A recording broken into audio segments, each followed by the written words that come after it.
OK, nous allons trouver le taux de variation de notre fonction négatif x carré plus 5 lorsque x va de 1 à x égale 3 avec la notation fonctionnelle au lieu du delta y sur delta x.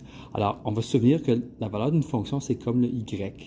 Okay? Puis ici, c'est pour ça que les f de x remplacent ça. Puis notre delta x, alors x2 moins x1 est disparu. On prend ça comme un paramètre, puis on l'ajoute aussi dans la notation fonctionnelle en haut ici.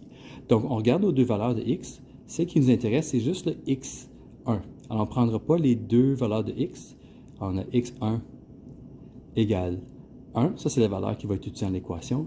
Et ensuite, on a aussi la différence entre les deux. Alors, h égale delta x égale 3 moins 1, h égale 2. On va faire le reste du travail avec la calculatrice.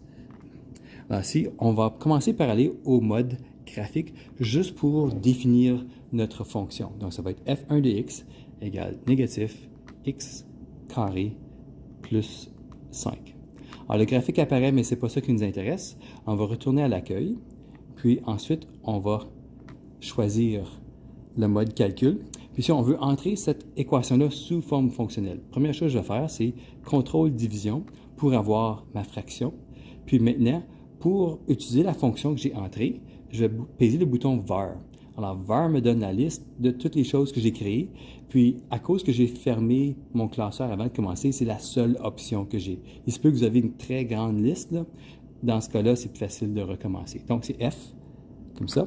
Puis ici, la valeur ici de x, c'est juste 1. Puis ensuite, la valeur de h, c'est 2. On sort de la parenthèse. Ensuite, moins. La fonction encore, on pèse var encore. Ici, on choisit, puis ça va être f de 1. Ensuite, en bas, on descend, c'est sur h égale 2. On tape Enter, et la réponse est négatif 4, et on a fini.